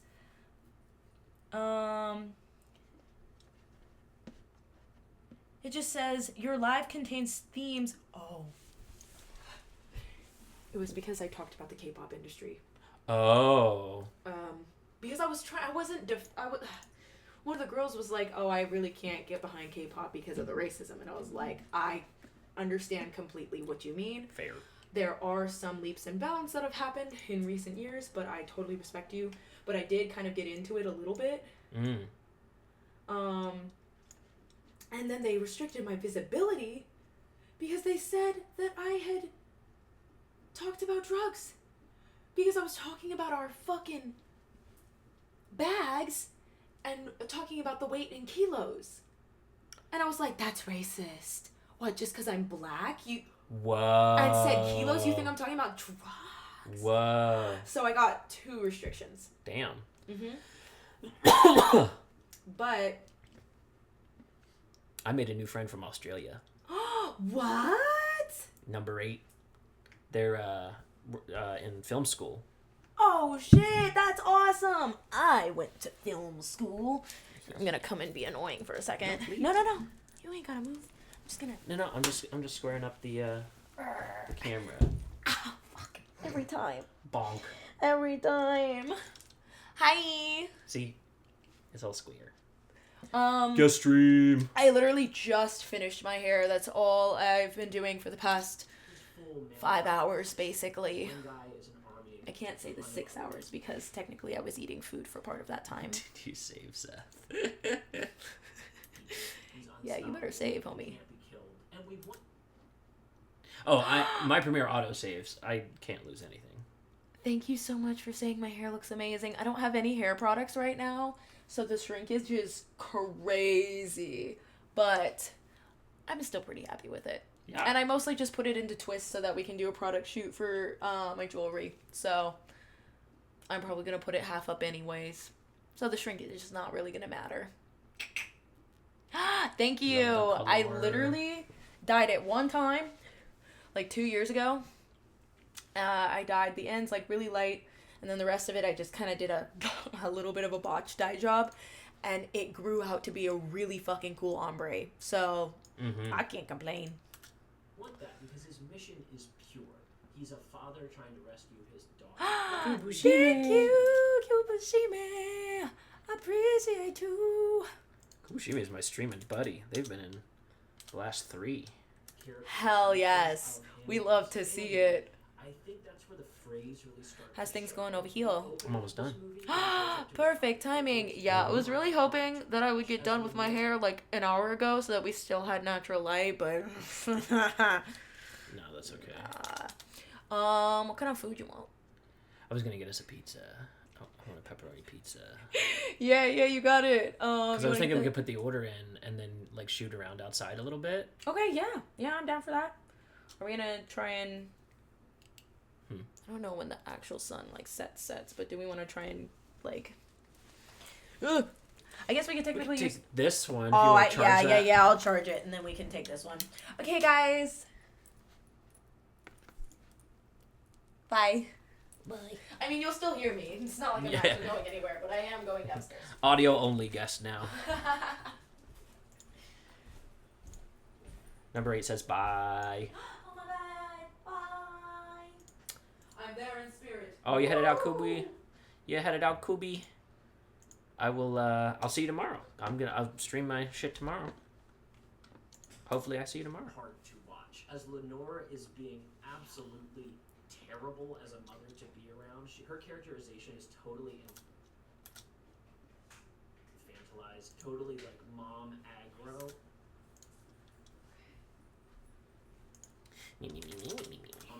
That's her tone for the whole movie. And it really diminishes what could have otherwise been an interesting character.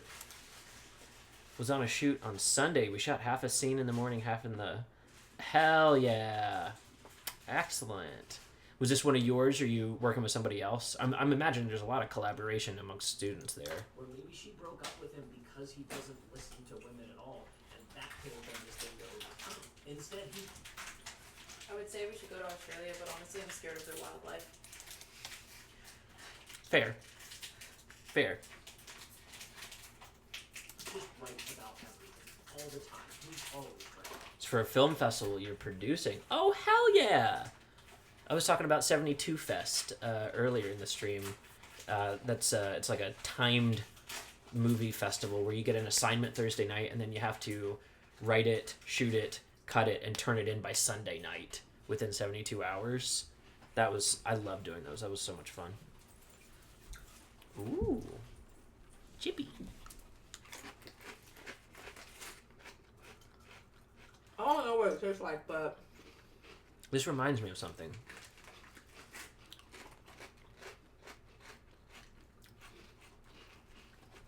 It's like kind of a sweet chip. I mean, when is it not? We are in Korea. It's true. We should have listened to Brian Mills the whole time. That's the point of the movie. And I think that's just kind of silly. The director of With some of the Yeah. The Substance put out a Okay. movie a few years ago, Ooh. Revenge, which The Substance had a mentioned. story without the Brian Mills character. Imagine Taken, where Kim is the one getting the revenge. That makes it that much more visceral, and the movie's way more colorful, and the action is way more over the top in comparison. I mean, if you've seen this.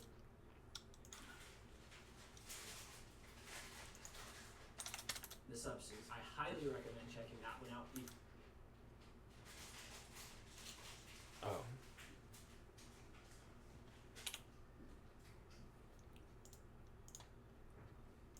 Thank you, editor. I highly recommend checking that one out if you enjoyed Taken. I really think it is the superior movie by an inch, but it definitely didn't get the name in the spotlight that Taken Also- did for having totally quotable lines to the point that Oh, yeah, I'm comfy, and I'm almost done. At least 3 times now, Perfect. and if not in our cartoons, even in So it was very beneficial while I was doing my hair, and now I am cold. You studied Korean, but none of it stuck. Oh, I feel that. Me as fuck.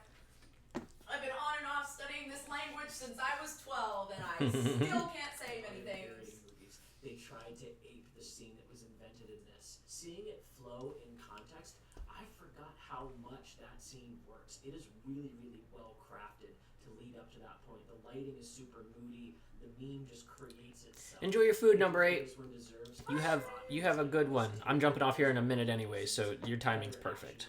Hopefully I see you on the next stream. Excellent stuff in his filmography. Pew. I had also forgotten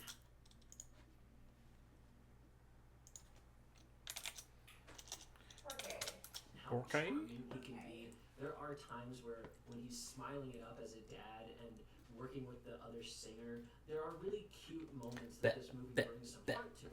He's also got his group of buddies that he hangs out with, and I think something like that does add to a character overall to show that he's not just a lonely guy, but all of his buddies end up I do like butt.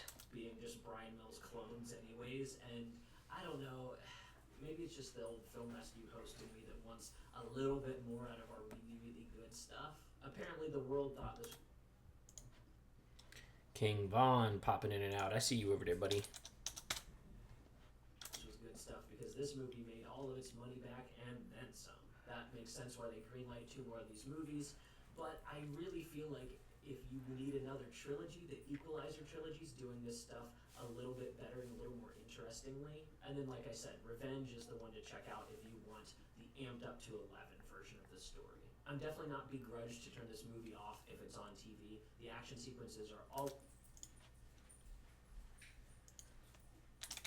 always going to hit, but then it really, there's no real meat within them, so it doesn't feel like there's any extra layers to pull out of it, and those are the places I really feel like this is the most lacking, if I'm gonna have any critique at all. This is one of those movies that, like, I'm so happy to see it on that maybe I don't even have to critique it, but I wanted to do it for this video, specifically as we talk about male power fantasy with Paul Blart, and then this one is like a double feature. I have a running list of these movies over on my letterbox if you want to talk to me about them there, or if you want to jump into my live streams on TikTok and Twitch. I do that while I edit these videos, and we can talk movies live. Our next movie is Pink Not Pink Panther. 2. I will see. Ambugia. I will see you.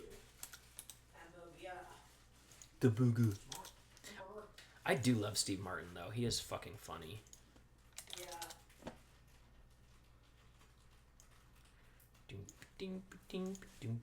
Oh, I can mention the Muppet movie. Tomorrow.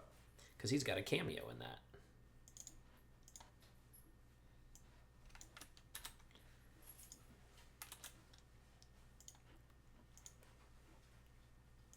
Why are there so many songs? Maybe Google VO3 could reproduce any part of this movie, but it can never recreate the About rainbows. moment that Liam Neeson brought to the zeitgeist with this movie. What's your favorite Liam Neeson film? It's day 40 of 365 of the Ticket Stub Movie Club. Today's movie, Taken. The full review is out on my I know, right? Patreon Whoa. right now. This was directed by Pierre Morel, who'll be back on this list with From Paris with Love, and it stars Liam Neeson, Maggie Grace, and Famke Janssen. While I do see how Liam Neeson going action mode really brought this movie into the forefront, going absolutely apeshit on human traffickers, I'm here for that. That's a good movie. On the other hand, this is at times a really sad reflection of the male power fantasy. The film goes out of its way to infantilize Lenore and Kim, placing Brian Mills firmly in the I know better than you dumb women camp. The version of this movie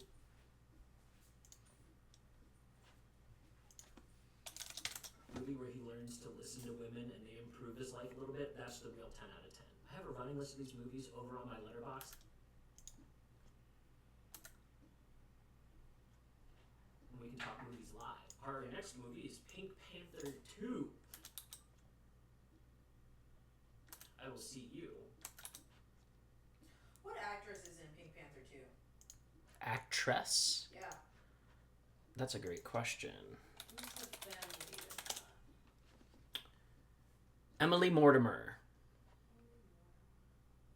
What's she look like? What's she been in? What would do you know her from?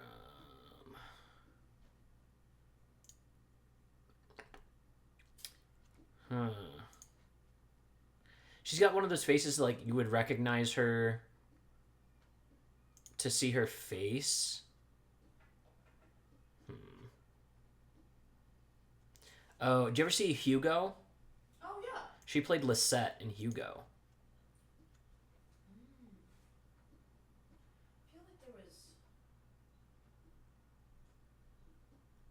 She was also a character in Shutter Island. I do love that movie. Oh. She voices young Sophie in the English dub of Howl's Moving Castle. Oh, okay, yeah. I sure do know her voice. For real.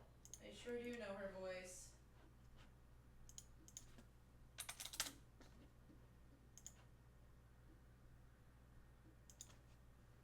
Ah!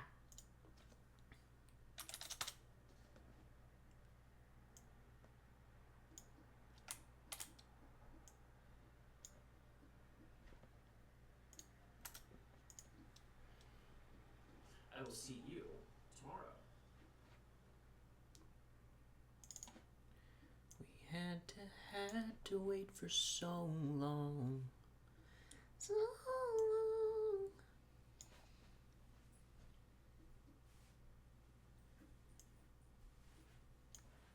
Maybe Google VO3 could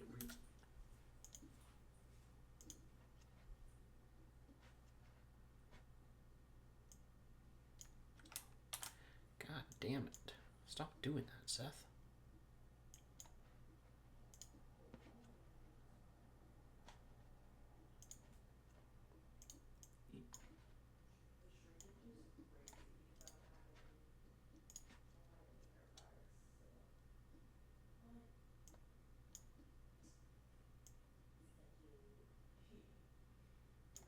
Maybe Google VO3 could reproduce any part of this movie, but it can never recreate the moment.